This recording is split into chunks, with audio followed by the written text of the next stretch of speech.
guys. I'm your host, Stephen Jarrett, and I am extremely excited to have my good friend, Lynn Kaplan-Fink, with me today. Now, Lynn is an individual that I've been blessed to know for the last couple of months. She has 15 plus years with talent acquisition, and she just landed a very exciting role at Marquee. And we're here to discuss her journey, and I will give you a little bit of a preview. I won't share all of the amazing stories that Lynn's going to share with us, but she's an individual that found herself coming out of a job loss where she had to kind of redefine her structure and her consistency. And she did that through really focusing in on utilizing a meritocracy of tools. She didn't just stick with one particular tool. JSC was a fundamental piece of that, but she utilizes additional memberships and other programs that she had, including ARP, which for a lot of our listeners, they don't even know that there's options out there through that. So I'm excited for Lynn to share her story, talk a little bit about how she utilized the community, and also what's most important, how she landed an incredible new role with Marquee. So Lynn, welcome to the show. Extremely excited to be able to talk to you. Hi, Stephen. How are you today? I'm doing great. It's a beautiful day right before Thanksgiving. So for all of our listeners, I'm sure everybody's ready, or maybe if they're listening after the fact, I've already had some good turkey. So hopefully had some good times with family and friends. Yes. Happy Thanksgiving, everybody that's following along. So I'm going to talk a little bit about before I found Steve, which actually I was laid off August 22nd. And my first thing was going on to LinkedIn, and that's where I found Steve's group. So I definitely recommend looking at LinkedIn, making a lot of connections. You're allowed to make, I think, about 100 connections a week. So I definitely feel like that's part of the story, is definitely following up with your connections and expanding your network, because that definitely helps in your job search as well. I did not like being out of work. I'm very used to being at work, and I like structure in my life. So when I found Steve, he had a Mindset Monday meeting at 11 a.m. East Coast time, and I would follow along with his meeting. And one of the important things that I felt that Steve recommended is to make it feel like you were at work. So he would say to do the 9 to 3 rule. And I followed that rule. Like, I applied for jobs and networked and called people at least 6 to 7 hours a day. It was 9 to 3. I think at least for me, I like to have structure. And I think Steve really talks about structure when it comes to looking for a new position. So I followed along with that, because again, structure is really important. You want to make it feel like you are at work. But again, I did not like the process, because I feel that looking for a job is actually harder than being at a job. So that was one thing. The other thing that I consistently do, even though some people might say this is not the right thing to do, but every time I apply for a job, I actually kept a spreadsheet. I have every single company that I contacted, and if I had a name of the person, that was put on the spreadsheet, the title of the job location, the salary, like everything was included on that spreadsheet that I followed, so that every day that I wanted to make a follow-up, I had their information on that spreadsheet. Now, sometimes I didn't have a person's name, but when I called the company, if I didn't have their name, I would ask who was the person that was in HR. Sometimes they said you can't talk to the person in HR. Sometimes they wouldn't transfer you because they didn't have a phone number, but then they would give me an email address. And if that was the case, I would send them an email to follow up. But again, every time I applied, I might have waited like 1 or 2 days, and then I would start making my calls to that company. And sometimes I applied to like 7 to 10 jobs a day. So I had to call 7 to 10 companies.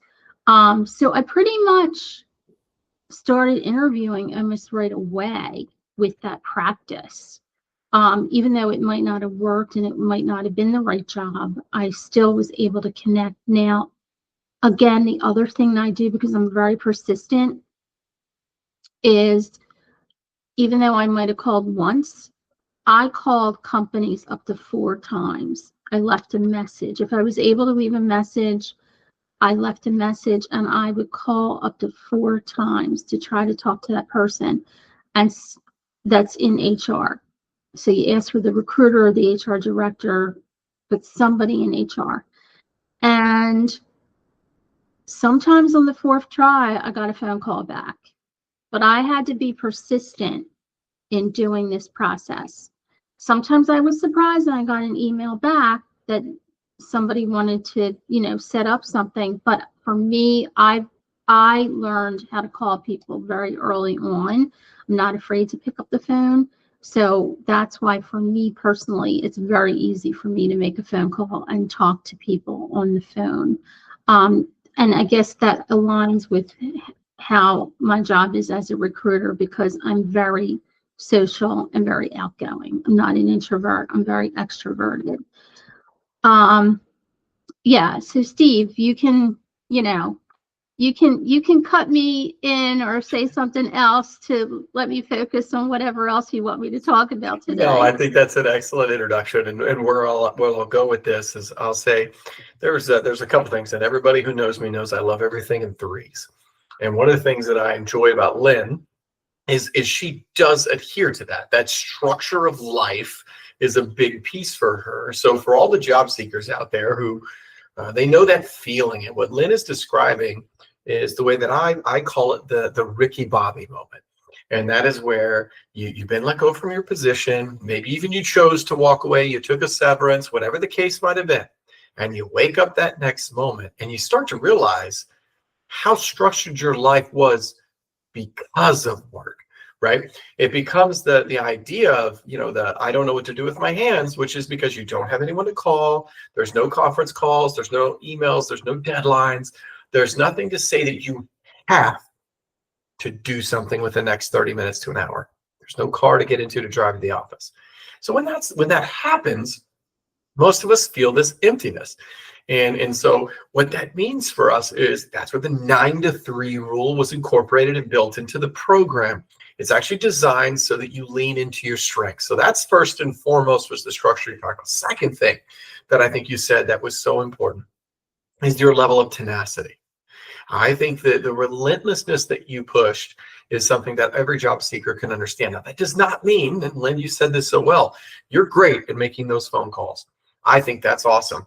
If that's a strength of yours, particularly early on, you can always develop new skills and work on new ways to find and enhance yourself as a job seeker. But Lynn, you leaning in on that skill set and taking advantage of that worked very well for your journey. What I love about that premise is making the phone calls is a very sales generated focus.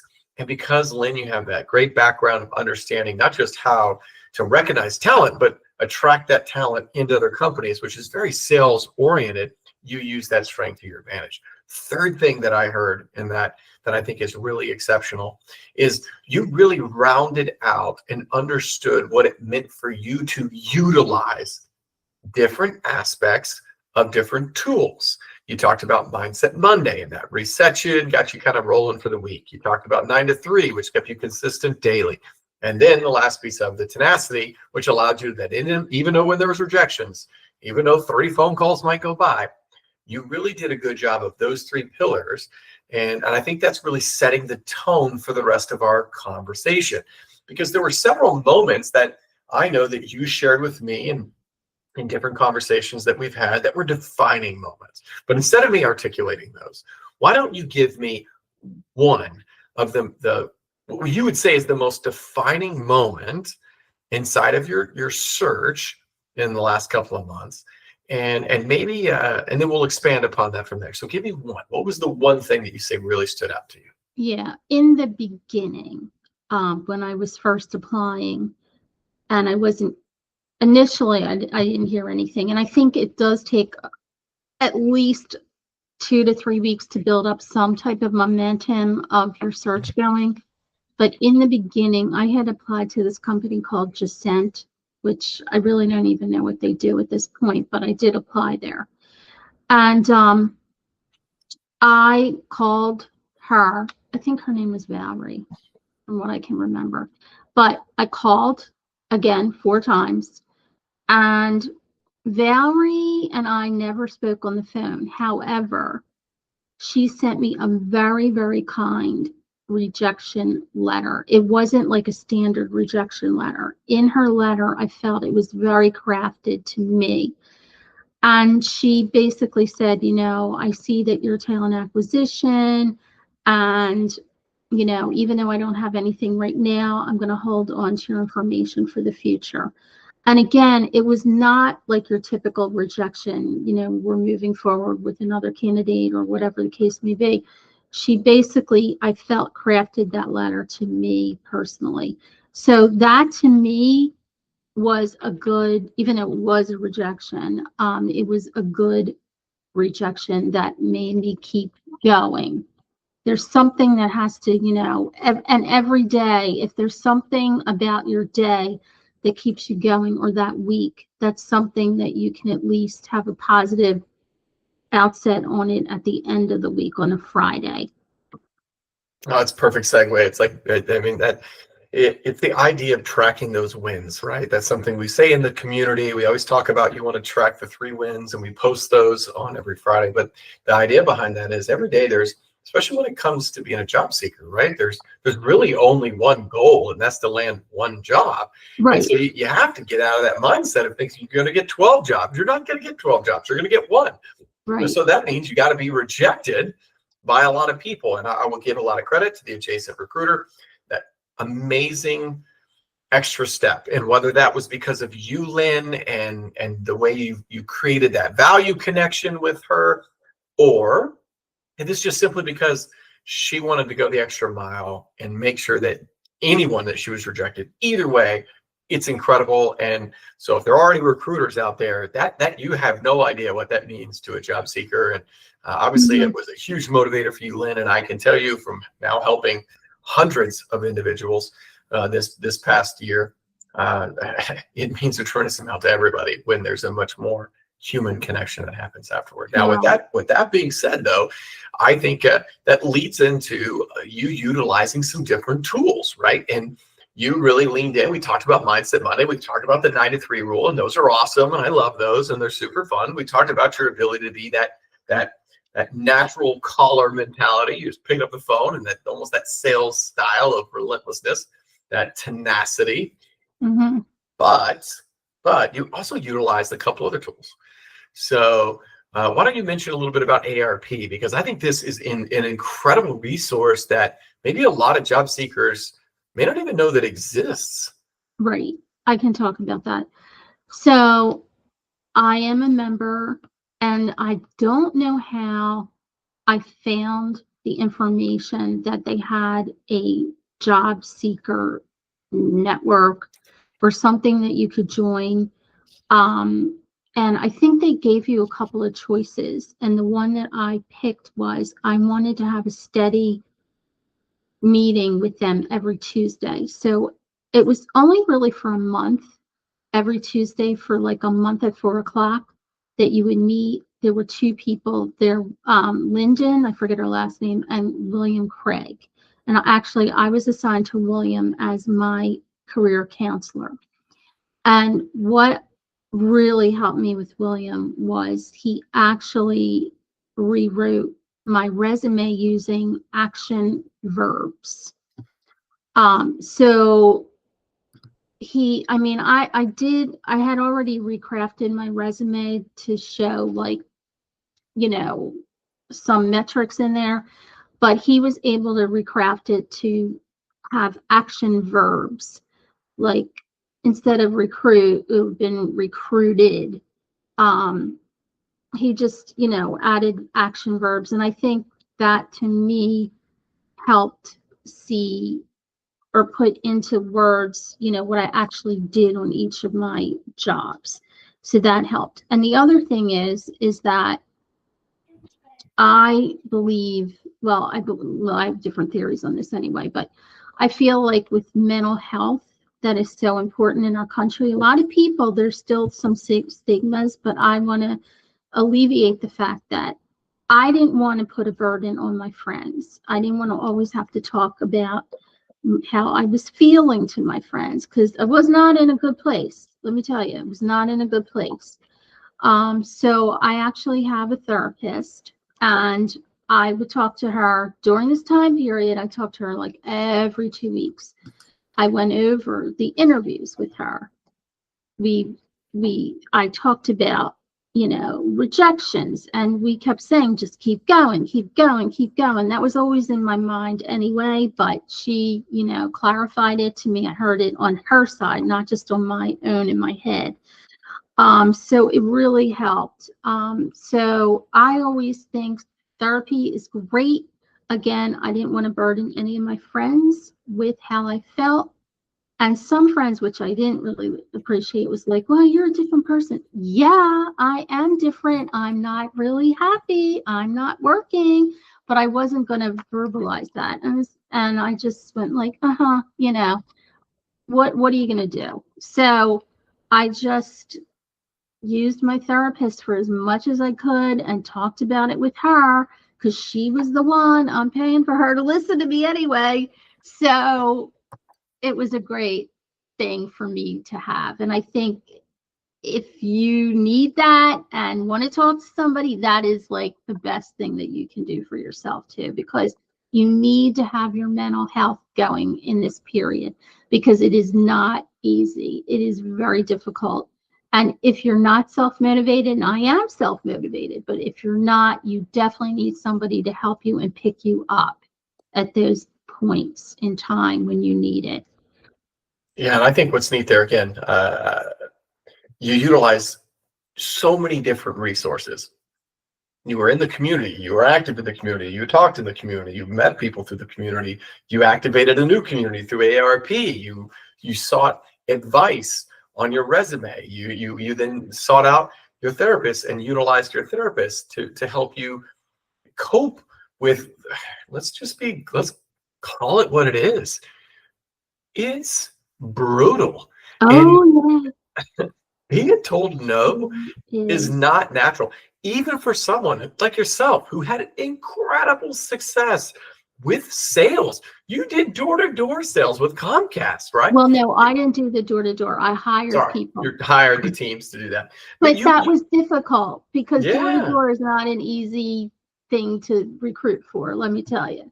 Right. And I did that for 9 years with 9 years. And I think that's where I really want to settle in with that, is that you have that attitude and that mental fortitude to push through.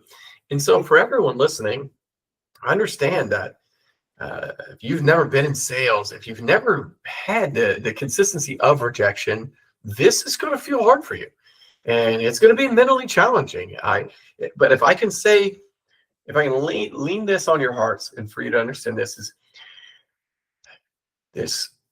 is going to help you for the rest of your career. I know that losing your job is hard, but I promise you it'll help. And I think, Lynn, you would agree with that. Would you add anything to that concept for an individual who's maybe never had to deal with sales rejection or things of that nature in their career? Would you agree it's similar? I would definitely say that the job, I don't even know how to call it right now. The job search is very difficult right now. People that have experience, like I had 15 plus years, but it didn't even seem to matter. So people from having X amount of experience to people just coming out of college that with no experience, I think anybody is just having a very difficult time right now. So you can't beat yourself up about that. You have to just breathe, take a break if you have to, because again, there were days when it was like, well, it was my birthday in October. I was like, I'm not doing this today. I took a break that day. But you just have to keep going and know that it's not you. It is not you. You have something to offer. It is not you. And I also used like other communities. And again, I used LinkedIn. I tried to connect with as many people as I could on LinkedIn because that's part of it too. Now, I've read some statistics. Some people say, oh, you shouldn't just, apply to jobs through LinkedIn. That's really what my main thing was. But you can also do Indeed. And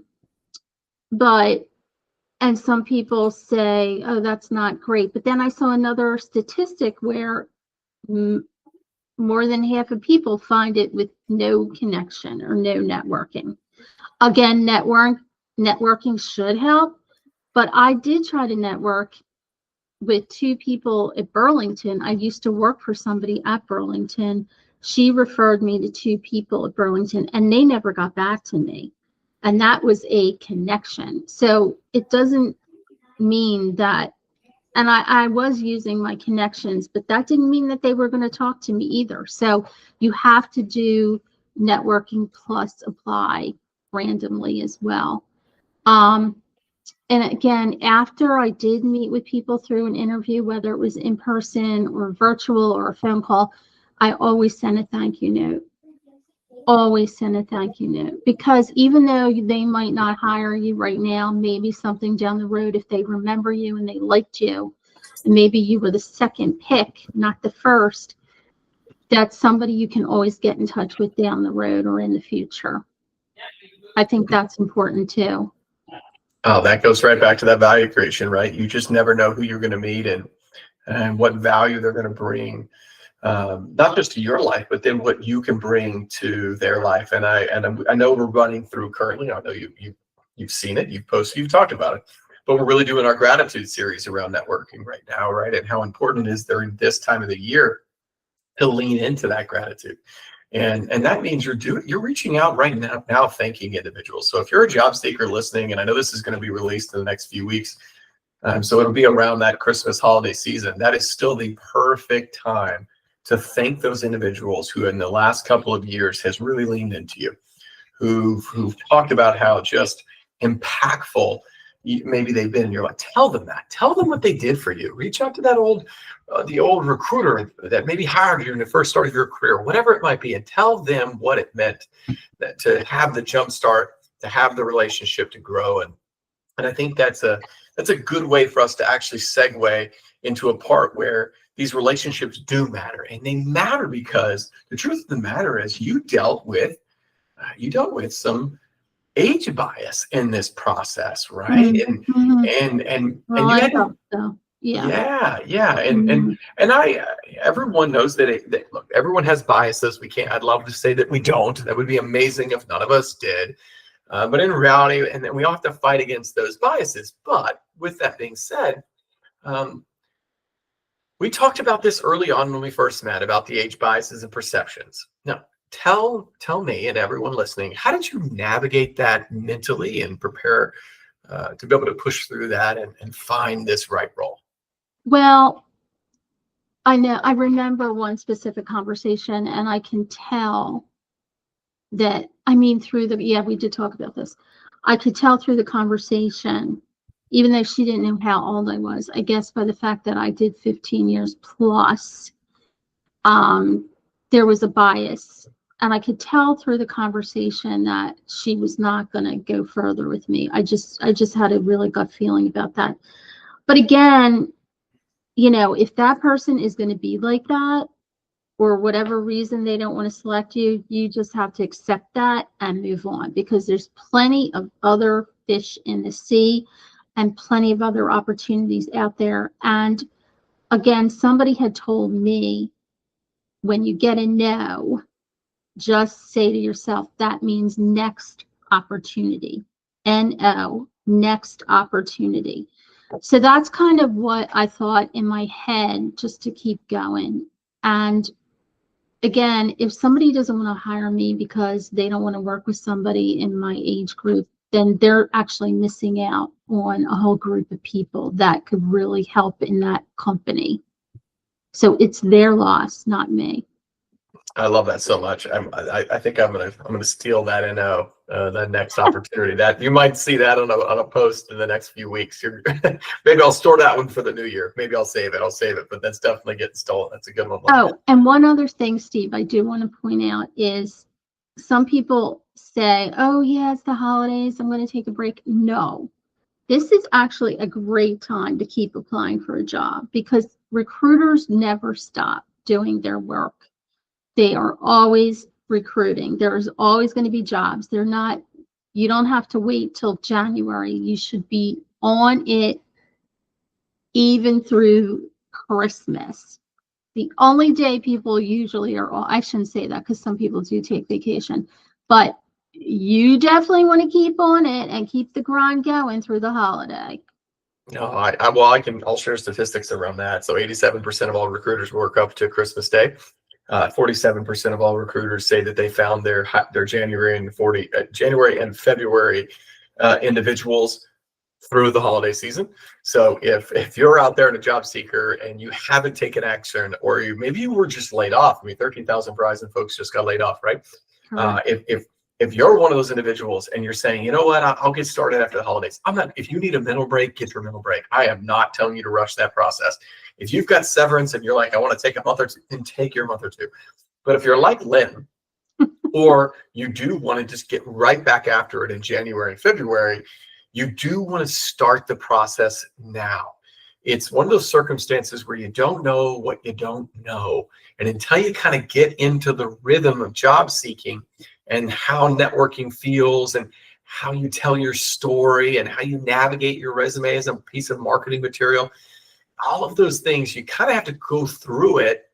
And if you join a community, for sure, at the very minimum, come join our community. Just sign up, hang out. Absolutely. Why not, right? Absolutely. I love Steve. Like, it was at Mindset Monday. Monday was the best day to work it up through the week, to get your week started on a great path. Like Mindset Monday at 11 a.m. I knew to join.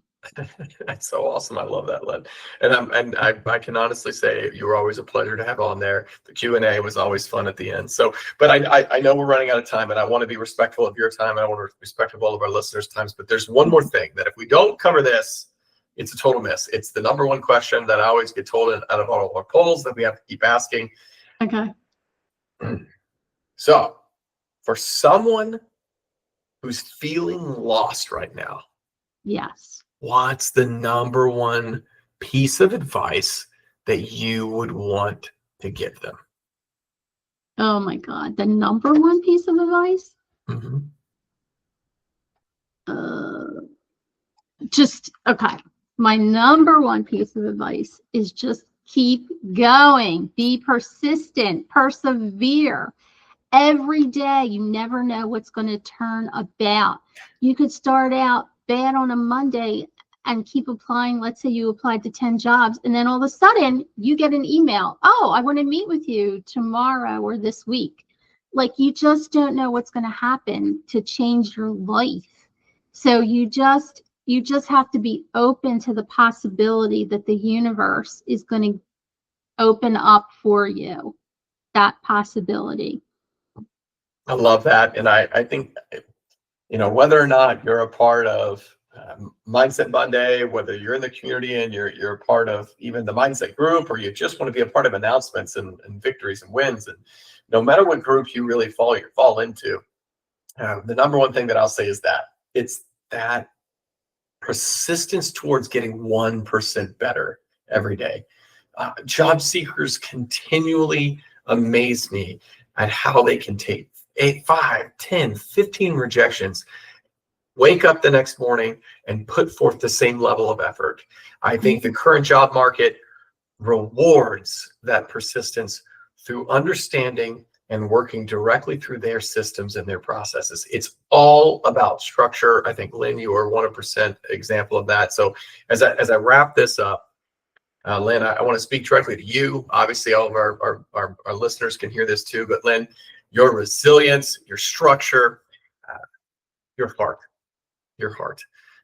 really shine through this process. And whether you were posting on LinkedIn or speaking inside the community, you are always truly a voice of encouragement. And I appreciate you. I appreciate the opportunity that our listeners have to hear your voice today and to really understand what it takes to find the right support for them. And then most importantly, congratulations on your new role. So exciting.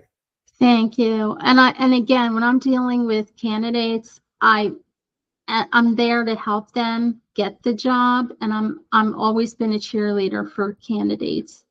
Always. Well, Always. I will tell you this. I'm excited for the opportunity to have you put some of those new jobs and drop them into the Discord. I think that's going to make every one of our 300 plus members excited to be able to see a direct connection and know that you're a resource. And now you're an alumni of the program. You're a part of our world, and I appreciate you so much, Lynn, for everything that you've done. And again, if you're a listener out there and you are feeling stuck, maybe you don't have structure. Maybe you're wondering what to do through the holidays. Please join our Discord community. Follow along on the YouTube channel. Get involved with LinkedIn. Follow along with Tina or myself. We want to be able to help you in any way we can. And I know, Lynn, I'm speaking for you for just a moment, but you said it in our precast here, where you're willing to help others too. And I think that's the heart of our community, the heart of what job seekers really truly is, and what JS careers stand for is reaching backwards. We all have been in your shoes. We've all felt what you're feeling, and that's the reason why this exists. And so be a part of a world that truly wants to see you succeed. And just like we're celebrating Lynn today, I'd love to celebrate you too. So thank you, Lynn, again. And thank you for everybody who's been listening. You're welcome, Steve. And I definitely want to recommend Steve's group, because Steve is an amazing person. He's just very uplifting, and again, everything I've listened to on Mindset Monday was just very powerful information. Well, Lynn, again, you're a treasure. I appreciate you. Thank you for the kind words. And I'm looking forward to helping so many more people. And again, hope everybody has very safe and happy holidays, and looking forward to, of course, the next success stories, which will be coming up real soon, as we just had, of course, James Wade landed another job right behind you, Lynn. You beat him to the punch, but he was right behind you. So, oh, awesome. Well, congratulate him. Yeah, we definitely will. Thank you, guys, and we'll talk soon.